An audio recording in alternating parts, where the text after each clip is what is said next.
પ્રસ્તુત છે પ્રાસંગિક ગીતા જયંતી. સંપાદન અને પઠન કલ્પના શાહ. માગસર મહિનાની શુક્લ પક્ષની 11ના દિવસે ગીતા જયંતીની ઉજવણી કરવામાં આવે છે. આ તહેવાર હિન્દુ ધર્મમાં ખાસ મહત્વ ધરાવે છે. વિશ્વમાં ક્યાંય કોઈ પણ પવિત્ર ગ્રંથનો જન્મદિવસ ઉજવવામાં આવતો નથી. ફક્ત શ્રીમદ ભગવદ્ ગીતા એક એવું પુસ્તક છે કે જેની જન્મ જયંતી ઉજવવામાં આવે છે. કુરુક્ષેત્રનું મેદાન શ્રીમદ ભગવદ્ ગીતાનું મૂળ સ્થાન છે. એવું કહેવાય છે કે શ્રીમદ ભગવદ્ ગીતાનો જન્મ કલિયુગની શરૂઆતના 30 વર્ષ પહેલા જ થયો હતો, જેને નંદી ઘોષ રથના સારથી તરીકે સ્વયં શ્રી કૃષ્ણએ જન્મ આપ્યો હતો. ભગવદ્ ગીતાને હિન્દુ ધર્મમાં સર્વોચ્ચ સ્થાન આપવામાં આવ્યું છે. તેને સૌથી પવિત્ર ગ્રંથ માનવામાં આવે છે. કુરુક્ષેત્રના યુદ્ધમાં અર્જુન તેના મિત્રો તથા સ્વજનોને તેની સામે દુશ્મન તરીકે જોઈને વિચલિત થઈ જાય છે અને શસ્ત્રો ઉપાડવાનો ઇનકાર કરે છે. ત્યારે ભગવાન શ્રી કૃષ્ણે સ્વયં અર્જુનને માનવ ધર્મ અને કર્મ વિશે શીખ આપી. આ ઉપદેશ શ્રીમદ ભગવદ્ ગીતામાં લખાયેલો છે, જેમાં માનવ જાતિના તમામ ધર્મો અને કર્મોનો સમાવેશ કરવામાં આવ્યો છે. ગીતા જયંતી મોક્ષદા એકાદશીના દિવસે ઉજવવામાં આવે છે. આ દિવસે ભગવદ્ ગીતાનું વાંચન અને શ્રવણ ખૂબ જ શુભ માનવામાં આવે છે. આ ખાસ દિવસે હિન્દુ ધર્મગ્રંથ ગીતા, ભગવાન શ્રી કૃષ્ણ અને મહર્ષિ વેદ વ્યાસજીની પૂજા કરવામાં આવે છે.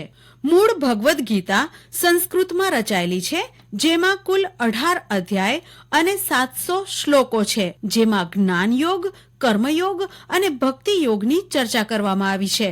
આમાં પ્રથમ 6 અધ્યાયોમાં કર્મયોગ, ત્યારબાદ 6 અધ્યાયોમાં જ્ઞાન યોગ અને છેલ્લા 6 અધ્યાયોમાં ભક્તિ યોગનો ઉપદેશ આપવામાં આવ્યો છે. શ્રીમદ ભગવદ્ ગીતાના થોડાક શ્લોકોના અપવાદ સિવાય આદિ ગીતા અનુષ્ટુપ છંદમાં રચાયેલ છે. ગીતાનો સમયકાળ આશરે ઈસવીસન પૂર્વે 3066 માનવામાં આવે છે.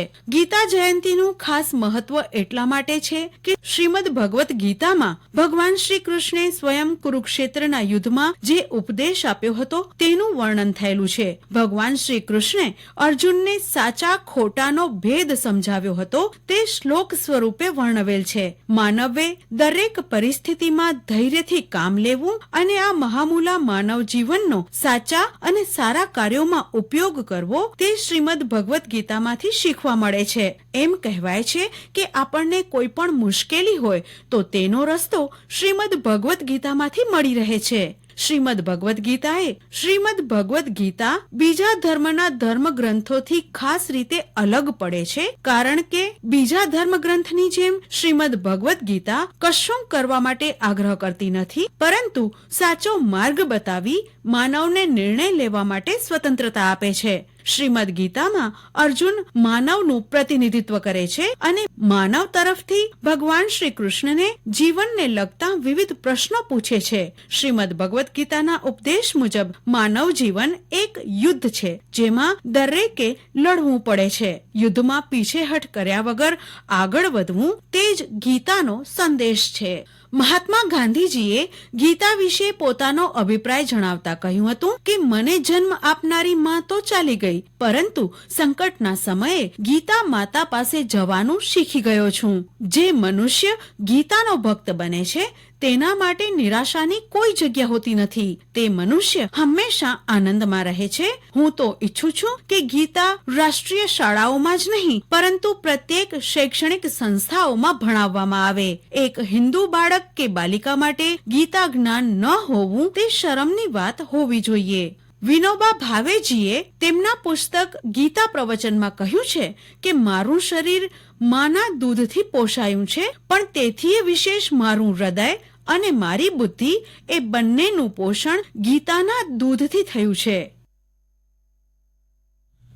ગીતા જયંતી એ વિશે હમણાં જ આપ પ્રાસંગિક સાંભળી રહ્યા હતા. સંપાદન અને પઠન કલ્પના શાહ.